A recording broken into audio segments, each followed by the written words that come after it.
Hey YouTube, Anna here for my week 39 pregnancy update. It's insane that I'm 39 weeks.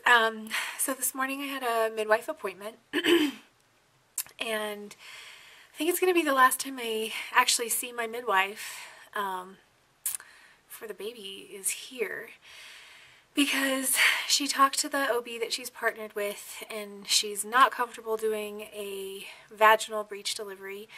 So she said they won't let you go past 40 weeks. Now that's not actually true, because she scheduled me tentatively for a C-section on April 23rd. If scheduling goes smoothly, then April 23rd is the last day I'll be pregnant, which is crazy. She said, of course, if you go into labor naturally between now and then, that's fine. I will be 40 weeks and 4 days pregnant, so that's about all I can ask for. Yeah, so I talked to her a little bit about what I wanted in the C-section, like to be able to see the baby right away, skin to skin if possible, breastfeeding right away. And she kind of said no to a bunch of things.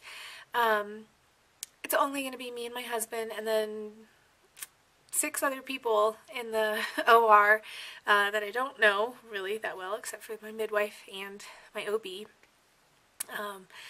that are going to take care of the baby and me. I can't really have my birth support team, which is 2 other people, my best friend and my mother-in-law. Which kind of stinks, but you know, it's okay. 8 people in the room is crowded enough, I think, so I'm okay with that. Yeah. So anyway, she said that if I schedule it and I do end up going to my scheduled C-section date, that it is more likely for me to get the things that I want, which is skin to skin and breastfeeding encouragement and all that stuff. If I go into labor on my own, we don't know what kind of birth team nurses are going to be available, and it's sort of their own agenda. And depending on the anesthesiologist and stuff like that, you know, some anesthesiologists are very pro whatever you want to do, and some are not so excited for those kinds of variable things. So yeah, there are pros and cons. I really want to go into labor on my own. I really want to feel what that feels like. I feel like so much of this tail end, the whole labor and delivery part of being pregnant, has sort of been taken away from me. And I understand baby's breech.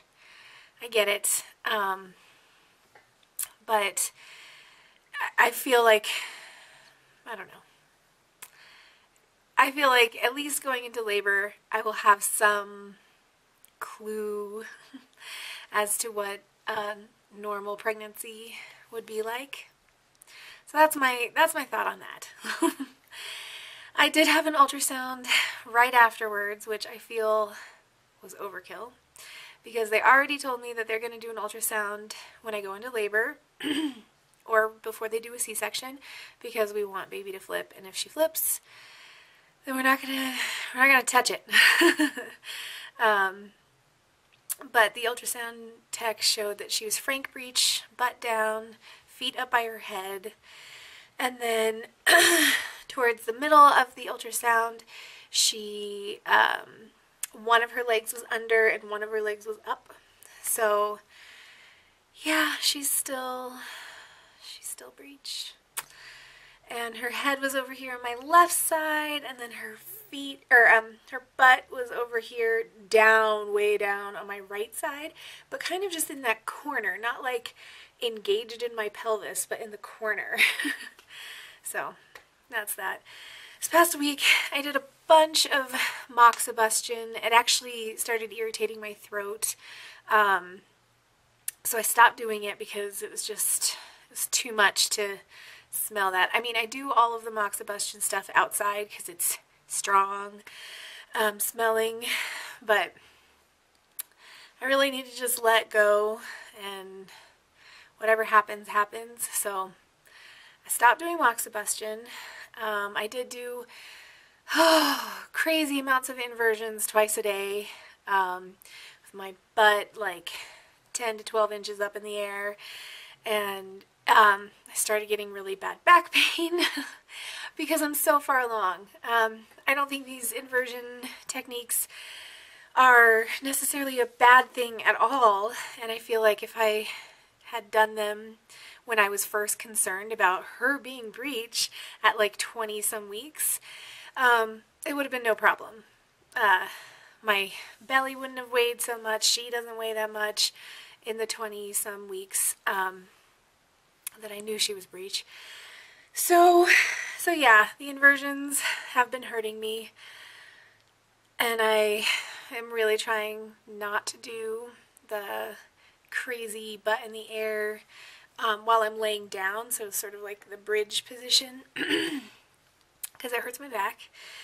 My sciatic nerve pain has come back because of the inversion techniques that I was doing, so I've been trying to crawl and like put my weight on my forearms and with my butt in the air, and I'm to the point where I'm too big.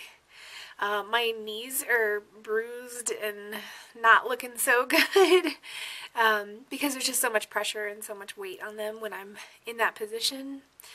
My back starts hurting. My husband was doing all of these different massages, and super helpful, but just, yeah, lots of pressure on my knees and not so good feeling. This past Saturday night, I felt like real contractions. They were maybe, they ranged between 3 minutes and 8 minutes apart, and they lasted for about a minute or two, and they felt like PMS cramping, nothing severe. I tried to do my relaxation through them because, you know, I did all this research and hypnobirthing and birthing from within and Bradley method, and so I'm like, might as well use them. Use all of these techniques that I can. So I did. I breathed through them and tried to relax, and they were fine, very manageable, and then disappeared. They did wake me up, I think, twice that night because they were uncomfortable, but nothing that was regular. I have been getting a little bit of stretch marks right around my belly button.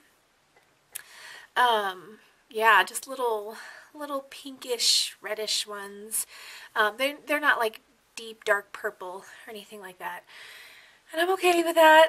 It's fine.